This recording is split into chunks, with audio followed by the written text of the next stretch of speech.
Hello everyone, a special hug from the Divine Gift channel. I hope you enjoy the video, and if you like it, please subscribe.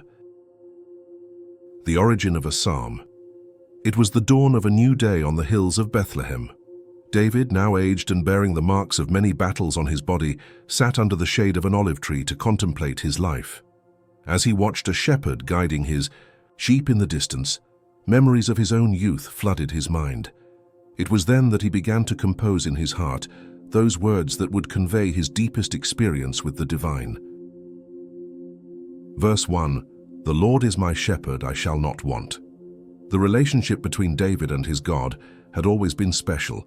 It wasn't a distant devotion or merely ritual. It was intimate, personal, like the relationship between a dedicated shepherd and his precious sheep. "The Lord is my shepherd," he murmured, feeling the weight of those words. He wasn't just any shepherd, but the shepherd, the one who knew every detail of his existence, every need even before it was expressed. In the long days of his youth, when he tended his father's sheep, David had learned that a good shepherd was the difference between life and death for the flock. The sheep depended entirely on him for everything: food, water, protection, direction. In the presence of a skilled shepherd, the sheep never lacked any essential thing. "I shall not want," he continued, reflecting on how the Lord had provided. At every moment of his turbulent existence, from the pastures to the throne of Israel. Verse 2, "He makes me lie down in green pastures. He leads me beside still waters." In the dry season, finding verdant pastures was an art. It required knowledge of the terrain, the seasons, and tireless dedication. David remembered how he would guide his sheep for miles, searching for those emerald patches that sprouted amid the yellowed landscape. And upon finding them, how rewarding it was to see the flock feed and then lie down satisfied, ruminating in complete contentment. In the same way, the Lord had guided him to the green pastures of life, moments of abundance, satisfaction, and spiritual fullness. Even in the most arid deserts of his journey, his God had always revealed unexpected sources of sustenance. "He makes me lie down," thought David, remembering that sheep only lie down when they are completely satisfied and secure. The slightest sign of danger or unease keeps them alert, nervous. Only under the watchful eye of a trustworthy shepherd do they abandon all worry and surrender to rest. This was exactly what David had experienced, that deep peace that transcends understanding. That inner rest that persists even in adverse circumstances. Water, so scarce in that region, was a constant concern. David knew the hesitation of sheep before turbulent streams, their fear of being swept away by the current or of getting their heavy wool coats wet, which could knock them down with no possibility of getting up. Therefore, an experienced shepherd always led the flock to gentle, tranquil waters where they could quench their thirst without danger. "He leads me beside still waters," he murmured, recalling how the Lord had guided him to sources of peace and spiritual renewal in the most turbulent moments of his existence. Verse 3, "He restores my soul. He leads me in the paths of righteousness for his name's sake." The years had taught David that there are moments in life when the soul becomes depleted. It's not just physical fatigue, but a deep inner exhaustion. When dreams wither, hope fades, and the heart becomes barren. In these moments, only divine intervention can restore. "He restores my soul," he whispered, remembering the countless times he had felt his spirit reinvigorated by a presence that transcended the visible. The trails in the mountains were treacherous. A careless shepherd could easily get lost, leading his sheep down dangerous paths or dead ends. Finding one's way along the ancient paths, the paths of righteousness, was essential. David knew that his God had never guided him by whim or arbitrariness, but always in accordance with his just and holy character.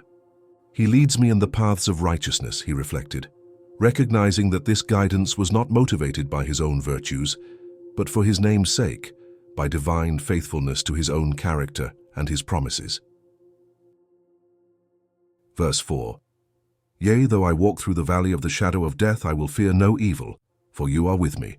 Your rod and your staff, they comfort me." Not even the greenest pastures or the stillest waters could completely eliminate danger. There were shadowy ravines that needed to be crossed, deep valleys where predators hid. David had faced bears and lions that threatened his flock. And in his own life, how many valleys of the shadow of death had he crossed? Persecutions, betrayals, wars, the death of a son, rebellions. Yea, though I walk through the valley of the shadow of death, I will fear no evil, he pronounced with conviction. It wasn't a naive denial of danger, but a confidence grounded in the continuous presence of his God. For you are with me. In those moments of darkness, two instruments of the shepherd became essential. The rod, a short club used to defend the flock from predators, and the staff, a long stick with a curved end, used to guide the sheep and rescue them from dangerous places. Your rod and your staff, they comfort me, David murmured, feeling deep gratitude for the disciplinary correction and loving guidance that had shaped his life. Verse 5. You prepare a table before me in the presence of my enemies. You anoint my head with oil, my cup runs over. In his journeys through the mountains, David often needed to prepare a space for his flock in hostile territories where predators watched them from a distance. With mastery, he would clear the ground of rocks and thorns, check for possible snake dens, creating a safe area where his sheep could feed, indifferent to the threats around them. So too had the Lord done in his life. You prepare a table before me in the presence of my enemies. It was customary among shepherds to apply oil to the heads of their sheep, a mixture of olive oil with aromatic herbs that repelled insects and healed wounds. David recalled the ritual of hospitality in the East, where anointing a guest's head with perfumed oil was a sign of honor and acceptance. You anoint my head with oil, he said, remembering the moments when, despite his unworthiness, he had been treated by God as an honored guest. In the ancient East, a host demonstrated generosity by keeping the guest's cup always full. Letting the cup overflow was the height of hospitality, indicating that the provision was more than sufficient. My cup runs over, whispered David, recognizing that divine generosity had always exceeded his needs and expectations. Verse 6. Surely goodness and mercy shall follow me all the days of my life, and I will dwell in the house of the Lord forever. Looking back, David could discern a pattern. Like two celestial shepherds, God's goodness and mercy had followed his steps throughout the journey. Divine goodness always providing what was good, mercy always covering his failures and renewing opportunities. Surely goodness and mercy shall follow me all the days of my life, he affirmed with serenity. Finally, David contemplated the future. Where would this journey with his divine shepherd lead? Not to an uncertain destination, but to the ultimate home, to God's continuous presence. And I will dwell in the house of the Lord forever, he concluded, envisioning not just earthly longevity, but eternal communion with his Lord. The legacy of a psalm. The sun was beginning to set on the horizon.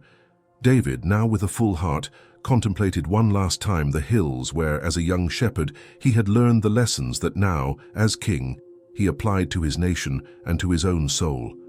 The metaphor was perfect in its simplicity and profound in its meaning.